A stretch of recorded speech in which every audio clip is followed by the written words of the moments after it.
రామరాజు ఊర్లో ఒక హోటల్ దగ్గర పేపర్ చదువుతూ తన కొడుకుల గురించి ఎంతో గొప్పగా చెప్పుకుంటూ ఉంటాడు. అదే హోటల్లో సేనాపతి ఉండి చాలా కోపంతో రామరాజుని తిడుతూ ఉంటాడు. అందరూ ఏమైంది అని అడిగితే చిన్న కోడలికి రూమ్ లేకుండా చేశారు, బయట పడుకోబెట్టారు అని చాలా కోపంతో సేనాపతి ఎన్నో నిందలు రామరాజుపై వేస్తూ ఉంటాడు.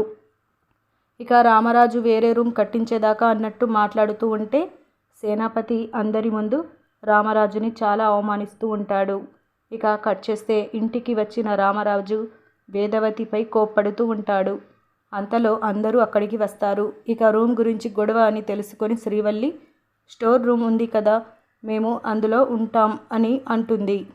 అది చాలా చిన్న గది, బెడ్ కూడా పట్టదు అని రామరాజు అంటాడు. మేమే హాల్లో పడుకుంటాం, అందరూ ఎవరి రూమ్లో వారు ఉండండి అని రామరాజు అంటాడు. ఇక నర్మద కూడా మా రూమ్లో ధీరజ్ ప్రేమ ఉంటారు, మేము బయట పడుకుంటాం అని అంటుంది. ఇక రామరాజు మేమే బయట పడుకుంటాం అని అందరినీ కోప్పడతాడు.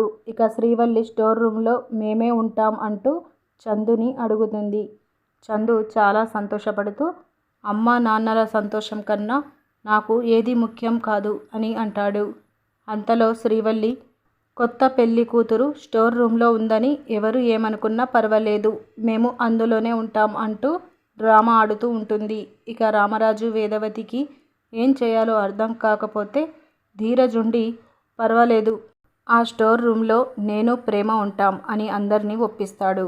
ఏప్రిల్ 30 ప్రోమోలో స్టోర్ రూమ్లో ఉండటానికి స్టోర్ రూమ్ ఓపెన్ చేసి ప్రేమ ధీరజ్ అంతా శుభ్రం చేస్తూ ఉంటారు. ప్రేమ రూమ్లో ఉన్న వస్తువులు డ్రస్టును చూసి పాపం ఇందులో ఎలా ఉంటావో ఏమో అని ధీరజ్ని అంటే నువ్వు కూడా నాతో పాటే ఇదే రూమ్లో ఉండాలి అని ధీరజ్ ప్రేమని ఆట పట్టిస్తూ ఉంటాడు. అలా రూమ్ మొత్తం శుభ్రం చేస్తూ ఉండగా పైనుంచి వస్తువులు తీస్తూ ప్రేమ ఒక్కసారిగా కింద పడబోతూ ఉంటే ప్రేమ పడేలోపే ధీరజ్ ప్రేమకు అడ్డుగా వస్తాడు.